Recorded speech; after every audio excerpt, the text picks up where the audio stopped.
歡迎收睇 Angie 漂泊到 UK。如果大家呢幾年裡面喺英國買個樓，俾個 stamp duty，唔知大家知唔知道，其實你呢個 stamp duty 有一部分係可以退得返，個數目咧分分鐘有幾千磅到幾萬磅不等。如果大家想知道更加多詳情，記住繼續睇落去。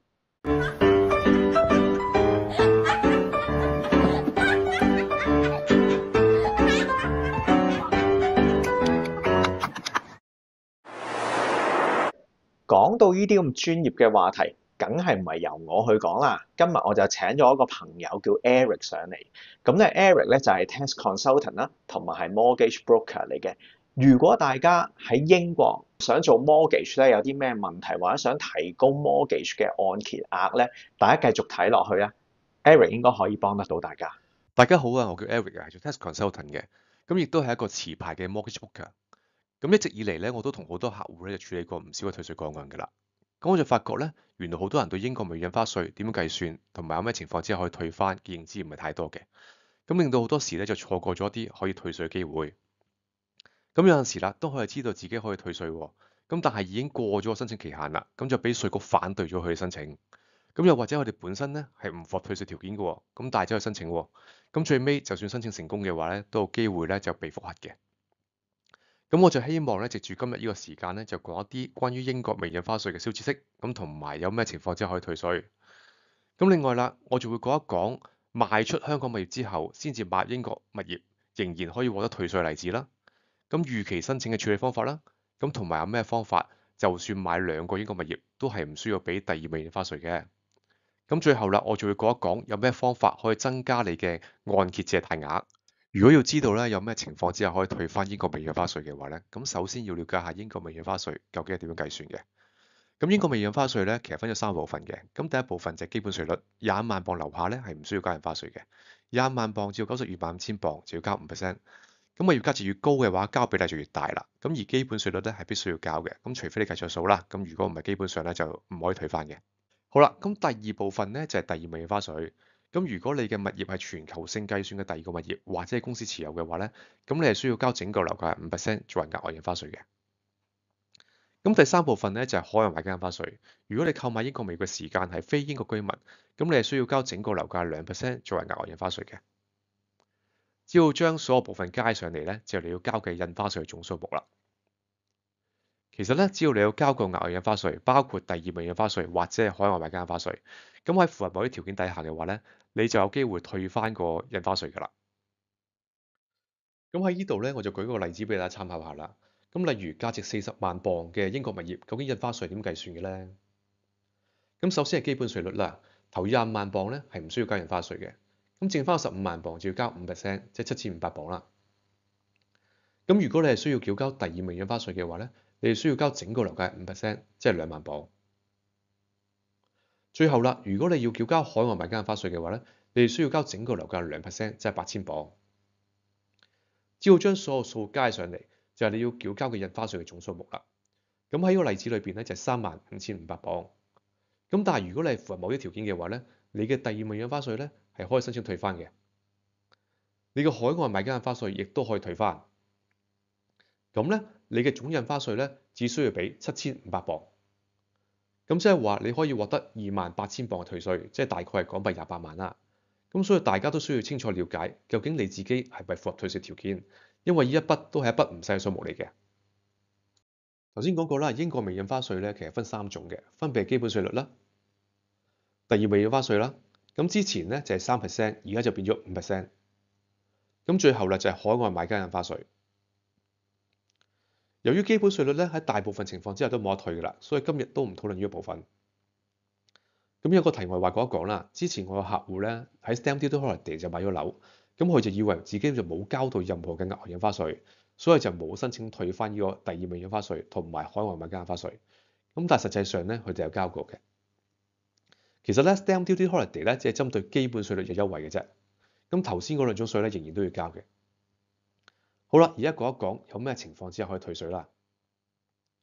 咁第一種可以退稅嘅情況就係話3年之內更換你嘅自住物業，不論係買入英國物業之後先至出售你嘅前自住物業，又或者調翻轉已經係賣出咗你嘅前自住物業，但係因為仲持有其他投資物業啊，導致到你買英國自住物業嗰陣時咧，就俾多咗5%嘅第二類印花稅，都可以申請退稅嘅。其實咧，只要係一個更換自住物業嘅行為嘅話咧，咁就有機會符合退稅條件嘅啦。咁有啲人會問啦，咁前自住物業係咪一定要擁有㗎？如果租又得唔得咧？咁個答案係咧，前自住物業咧就唔一定要擁有嘅，租超過7年都可以界定為前自住物業。咁即係話，如果你買入英國自住物業嘅目的係更換你之前租咗7年嘅物業，咁但係又有俾到第二筆印花稅，其實都可以申請退翻嘅。咁第二種可以退稅嘅情況就係買入英國物業嘅前後1年之內，當中嘅連續365日住滿英國183日，咁就可以退翻個海外買家印花稅㗎啦。咁簡單嚟講咧，就係話買入英國物業之後，最遲半年之內嚟到英國，然之後再住滿半年，就可以申請退稅㗎啦。最後一種可以退稅嘅情況就係非住宅物業啦。如果你嘅物業係含有商業成分，又或者係單一個交易購買6個物業，又或者物業咧需要重大維修先至可以安全同健康咁居住嘅話咧，咁都可以用非住宅物業稅階去計算稅項嘅，咁可以免除所有嘅額外印花稅。嗱，喺呢度咧，我想趁呢個機會講多少少咩叫首次置業優惠。如果你係首次置業嘅話，即係話你全球性都未試過擁有物業，而你買物業嘅目的係打算作為你嘅主要居所，樓價又唔超過50萬鎊嘅話咧，咁咧你係可以享有首次置業優惠嘅。咁30萬鎊以下咧係唔需要俾任何印花稅嘅。咁不過如果你係海外買家嘅話咧，都要俾海外買家印花稅。咁我曾經收到一啲求助個案啦，佢話咧佢買樓嗰陣時咧，明明係符合呢個首置條件嘅，咁但係律師咧就唔同佢申請呢個首置優惠。咁律師嘅理由就係話咧，因為佢係海外買家，英國嗰個物業咧就唔係佢嘅主要居所，所以就唔同佢申請啦咁樣樣。咁其實咧呢個講法咧我有保留嘅，因為條文裏邊寫咧，只要你買英國物業嘅目的係打算作為你嘅主要居所，就可以享有優惠㗎啦。咁冇講過咧身處海外咧就唔符合首置條件嘅。咁所以如果大家遇到呢啲情況嘅話咧，其實咧都可以考慮下上訴嘅。咁最後啦，如果夫妻其中一方係首次置業，聯名購買咧係冇辦法享有首次置業優惠嘅。咁但係如果係由首置方單名購買嘅話咧，咁仍然可以享有首次置業優惠。咁所以如果大家之前有試過擁有首次置業優惠嘅資格，咁去單名購買物業，但係就冇用到呢個首次置業優惠嘅話咧，咁其實咧都可以同稅局申請翻退稅嘅。嗱，一減息週期就開始咗啦。咁最近好多人都問我關於按揭資訊同埋點樣做按揭。咁其中一個比較常見嘅問題就係話點樣可以增加自己嘅借貸額呢？咁要回應呢個問題嘅話呢，咁首先就要了解翻香港做按揭同英國做按揭呢係有唔同嘅。咁喺香港做按揭嚟講呢，一般呢就淨係考慮你嘅收入嘅啫。咁但係如果英國做按揭呢，就會考慮你嘅收入減支出之後嘅淨收入。咁所以如果喺英國做按揭要加大借貸額嘅話呢，首先要諗下點樣可以增加淨收入。咁其中一個方法就係話喺做按揭之前嘅3個月啦。咁如果你公司係可以開 OT 嘅話，就盡量開多啲 OT 啦，又或者係做多份 part time。咁雖然咧咁樣對你嘅收入增加咧未必真係好多，咁但係如果你支出不變嘅前提底下嘅話咧，你收入增加少少，你嘅淨收入咧就可能會大幅增加噶咯。咁我試過啲客咧用咗我呢個方法嘅話咧，借貸額咧係比之前增加咗1倍嘅。咁另一個方法就係話減少個固定開支啦。舉個例，如果你有車貸或者有其他貸款，盡量喺做按揭之前還清咗佢。又或者如果仲有其他固定開支啊，舉個例，譬如話小朋友學費，咁會唔會可以揾屋企人幫手俾住先呢？等遲啲鬆動啲，之後再自己俾翻。咁用咗呢啲方法嘅話咧，去增加收入，減少開支，咁你嘅淨收入咧就會大幅增加。咁你嘅借貸額咧亦都有所增加嘅喎。咁當然啦，大家最好要衡量翻自己未來嘅財政狀況係咪足以應付未來還款，先至好用我呢啲方法。咁另外啦，仲有其他嘅方法可以調整你嘅收入同支出嘅，咁令到你容易啲可以得到你想要嘅借貸額。咁如果大家有需要嘅話咧，可以喺資訊欄嘅 Google Form 入邊留低你嘅聯絡資訊。咁我收到之後咧，就會盡快覆返大家噶啦。咁我而家就講一講以更換自住物業理由退稅嘅實例啦。咁喺呢個故事嘅主角就係陳生同陳太。咁陳生買英國自住物業嘅時間咧，由於未賣出去嘅香港前自住物業，咁所以就俾咗5%嘅第二物業印花稅。咁之後咧喺3年之內，阿陳太就已經出售咗佢名下嘅前自住物業啦。咁喺呢個個案裏邊咧，雖然呢兩個物業係唔同嘅持有人啦，咁但係因為佢哋係夫妻關係，咁所以都可以用更換自住物業嘅理由咧申請退稅嘅。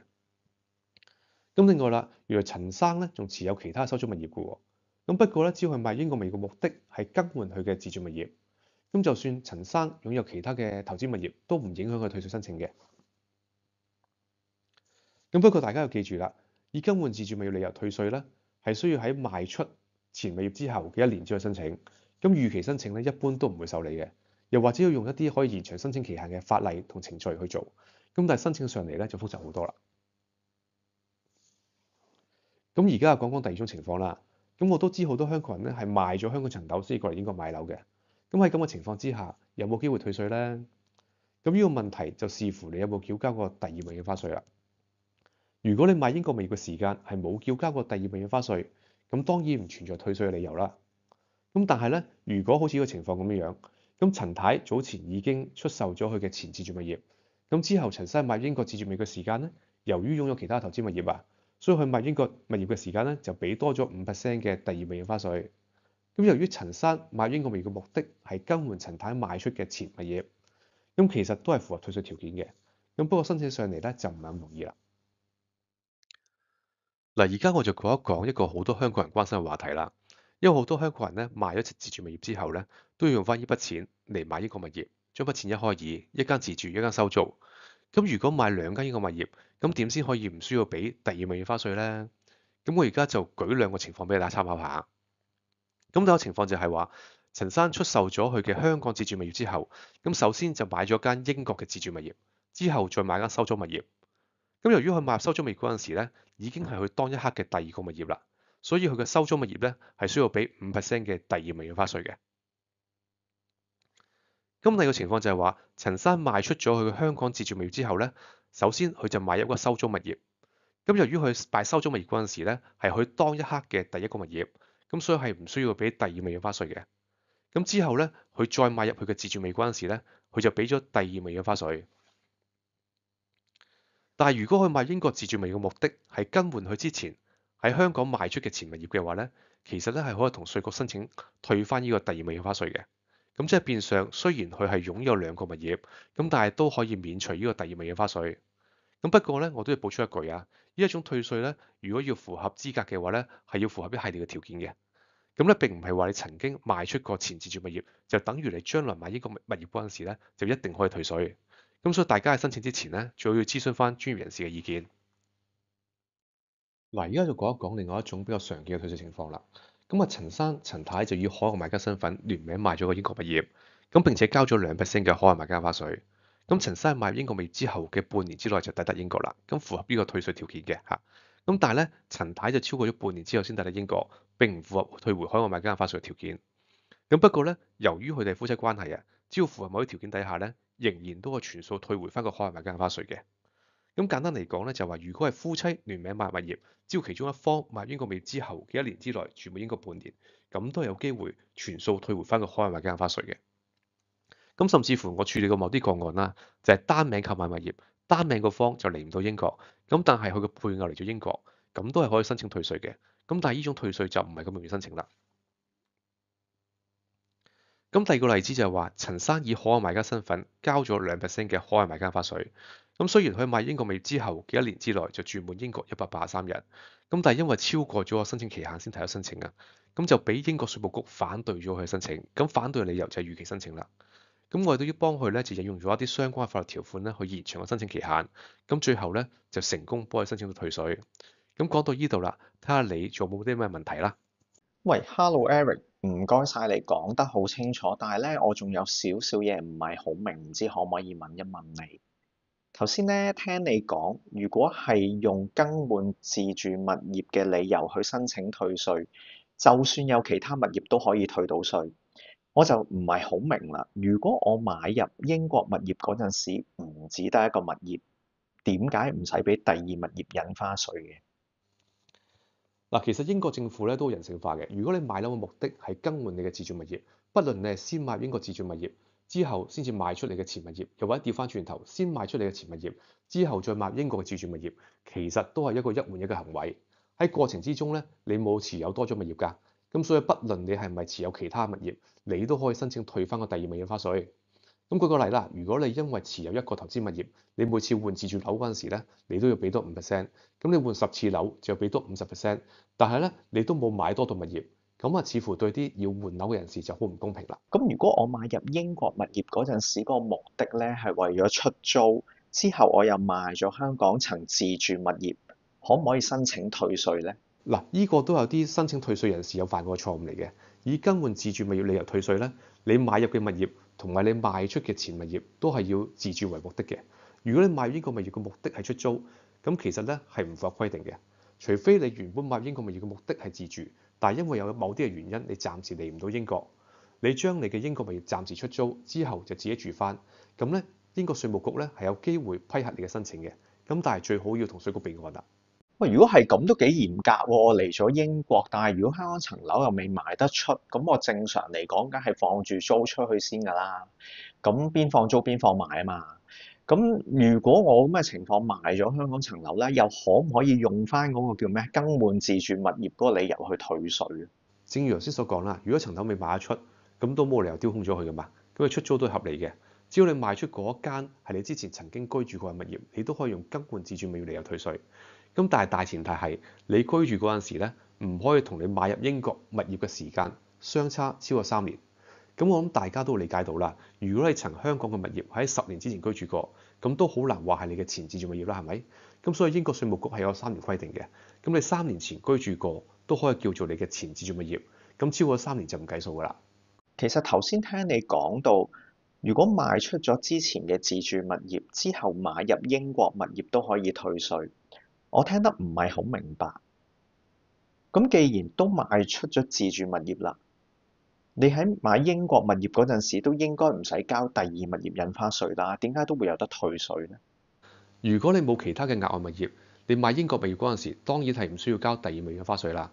咁但係如果你係持有其他嘅投資物業，而令到你買英國物業嗰陣時咧，俾咗第二物業印花稅，而你買英國自住物業嘅目的係替換你之前賣出嘅前物業，咁咧其實都係有機會退稅嘅。咁呢個咧亦都係好多香港人發生嘅情況。好多人咧因為稅務原因啦，就先賣出咗香港嘅物業，之後再買英國物業。但係因為咧佢唔止得一層樓啊，咁就要俾呢個額外印花稅。咁喺咁嘅情況之下，其實都可以申請退稅嘅。不過呢種退稅咧就唔係咁容易申請得到啦。頭先咧你講到話有啲預期申請啦，即係過咗期啦，可唔可以講多少少咩情況先至叫做過期申請咧？如果以更換自住物業理由退稅嘅話咧，係需要喺賣出前物業之後嘅1年之內申請。咁如果申請海外買家印花稅退稅嘅話咧，係需要買入英國物業之後嘅2年之內申請。咁如果超過咗呢個時間申請嘅話咧，就算係申請咗，稅局都係100%會反對你申請嘅。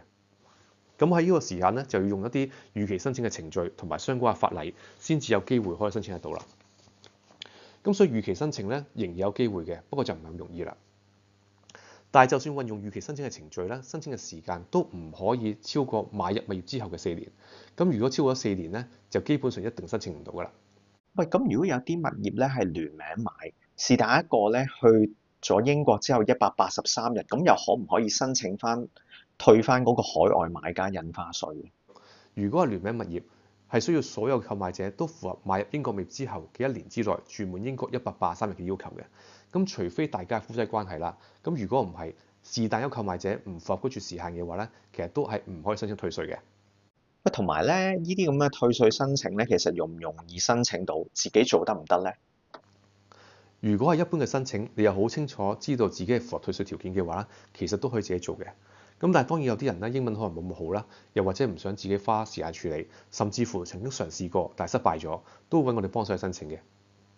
但係如果係預期申請，又或者係先賣出前物業之後再買入新嘅英國物業，又或者係以放棄租用7年嘅物業為理由退稅咧，呢啲咁嘅特殊情況嘅話咧，就唔係一般人可以申請得到啦。咁咧，呢啲係需要啲特別嘅程序，同埋引用一啲相關法律條款或者稅局街拉嘅。同埋咧，以你嘅經驗咧，你接觸咁多客人咧，有邊啲類型嘅申請咧係最多、最 common 嘅咧？